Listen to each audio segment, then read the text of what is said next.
Man City की on the paper formation 3-2-4-1 थी। First phase में मैन सिटी बैक टू में गेम बिल्ड कर रही थी। Ruben Dias as a central defender और Kyle Walker as a wide defender खेल रहे थे। लेकिन फर्स्ट फेज में उनका जो तीसरा डिफेंडर था वो इन्वर्ट होकर एज अ पिवट के रोल में खेल रहा था, मेन पिवट गुंडवान के अलोंग साइड। तो इस तरह से सिटी डबल पिवट्स का इस्तेमाल कर रही थी और वो थे गुंडवान और जोस्को ग्वार्डियोल। फर्स्ट फेज में मैन यूनाइटेड फ्रंट टू के साथ प्रेस कर रही थी, लेकिन फर्स्ट फेज में मैन यूनाइटेड के फ्रंट टू डेडिकेटली प्रेस नहीं कर रहे थे मैन सिटी की बैकलाइन को।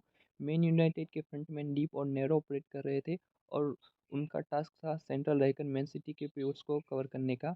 मैन यूनाइटेड के फ्रंट टू सेंट्रल और नैरो थे, सो उसकी वजह से मैन यूनाइटेड के फ्रंटमैन आसानी से मैन सिटी की पिवट्स को कवर शेडो कर सकते थे। सो इस तरह से मैन यूनाइटेड के फ्रंटमैन ने गोलकीपर से पिवट्स की पासिंग लाइन ब्लॉक कर दी थी and Man city centrally ball receive नहीं कर पा रही थी। Man United of the ball first phase में 5-3-2 फॉर्मेशन में डिफेंड कर रही थी। फर्स्ट फेज में मैन यूनाइटेड के विंग बैक्स एग्रेसिवली प्रेस नहीं कर रहे थे एंड वो पसंद कर रहे थे बैक फाइव मेंटेन करना। मैन यूनाइटेड के विंग बैक्स के डीप ऑपरेट करने की वजह से फर्स्ट फेज में वाइड जोन कम्प्लीटली ओपन था एंड मैन सिटी के वाइड प्लेयर्स आसानी से बॉल रिसीव कर रहे थे वाइड जोन में।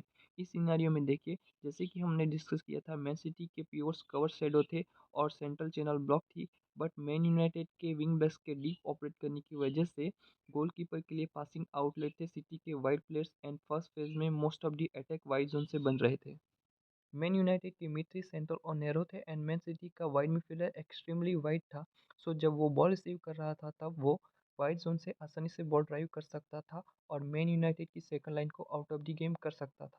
जो टैक्टिक्स मैन सिटी ने फर्स्ट फेज में इस्तेमाल कर रही थी वो सेम टैक्टिक्स सेकंड फेज में अप्लाई कर रही थी। मैन सिटी का वाइड सेंटर बैक इन्वर्ट होकर एज अ पिवट के रोल में मेन पिवट गुंडवान के अलोंग साइड खेल रहा था और मैन यूनाइटेड के भी सेम टैक्टिक्स थे। उनके जो फ्रंट टू थे वो सेंट्रल और नैरो रहकर कवर कर रहे थे मैन सिटी की पिवट्स को और सिटी फोर्स हो रही थी वाइड से गेम बिल्ड करने को। अब डिस्कस करते हैं फाइनल थर्ड की। फाइनल थर्ड में man United of the ball back five में डिफेंड कर रही थी। मैन यूनाइटेड के विंग बैक्स के काफ़ी वाइड ऑपरेट करने की वजह से मैनचेस्टर सिटी का विंगर 1v1 था। ओपन प्ले में Man city on the paper जो पिवट था वो सेंटर से वाइड ड्रिप कर रहा था एंड वो पासिंग आउटलेट था मैन सिटी के सेंटर बैक्स के लिए। उसकी most of the positioning wide channel में थी और वो वाइड चैनल में बॉल ड्राइव कर रहा था। मैन सिटी के विंगर के वाइड ऑपरेट करने की वजह से मैन यूनाइटेड का विंग बैक मजबूर हो रहा था वाइड डिफेंडिंग करने के लिए और बैक लाइन में गैप ओपन हो रही थी एंड पर्सनली आई बिलीव वो अच्छे से बॉल ड्राइव करके मैन यूनाइटेड की बैक लाइन को बाईपास नहीं कर रहा था। सो वो प्रेफर कर रहा था विंगर को पास देने का।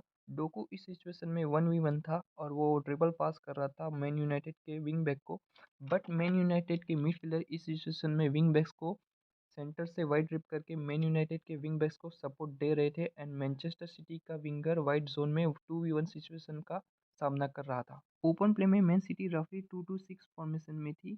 मैन यूनाइटेड के फ्रंटमैन की प्रेसिंग इनएफेक्टिव लग रही थी क्योंकि वो वैसे भी मैनचेस्टर सिटी की बैकलाइन को डेडिकेटली प्रेस नहीं कर रहा था, वो बस सेंट्रल था और पासिंग लाइन ब्लॉक कर रहा था, जो मैनचेस्टर यूनाइटेड के लिए काफ़ी इफेक्टिव था। मैन यूनाइटेड मिडफील्ड में 4v4 थी। मैन यूनाइटेड की मिडफील्ड कॉम्पैक्ट और नैरो थी। मैन यूनाइटेड के कॉम्पैक्ट और नैरो शेप की वजह से मैनचेस्टर सिटी के बिटवीन द लाइंस खेलने वाले player between the lines pass receive नहीं कर पा रहे थे और वो फोर्स हो रहे थे वाइड ड्रिफ्ट होने का। Bernardo Silva as a winger या फिर एज अ वाइड मिडफील्डर के रोल में खेल रहा था और उसकी पोजीशनिंग वाइड जोन में थी। मैन यूनाइटेड के बैक फाइव का यूनिक एडवांटेज ये था कि मैनचेस्टर सिटी की फ्रंट लाइन के प्लेयर्स को वो जोनल मार्किंग कर सकते थे।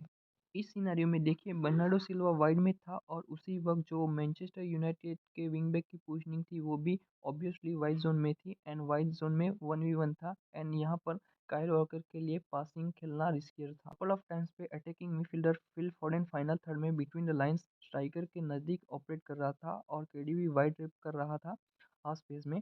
लेकिन जब Phil Foden between the line ball receive करने की कोशिश कर रहा था तब वाइट सेंटर बैक रेडी था फिल फॉडेन को प्रेस करने के लिए। सो इस सिचुएशन में फॉडेन के सेंट्रली ऑपरेट करने के बावजूद भी मैनचेस्टर यूनाइटेड 3 वर्सेस 2 थी मैनचेस्टर सिटी के अटैकर के सामने सेंट्रली। सो जब एक सेंटर बैक प्रेस करता था तब भी मैनचेस्टर सिटी के स्ट्राइकर के ऊपर दो सेंटर बैक्स कंट्रोल करते थे। मैनचेस्टर यूनाइटेड की बैकलाइन और मिडफील्ड काफ़ी कॉम्पैक्ट थी और काफ़ी कम वर्टिकल स्पेस था, सो फिल फॉडेन बॉल रिसीव करके टर्न नहीं कर पाता था एंड वो बॉल पोजीशन लूज कर रहा था।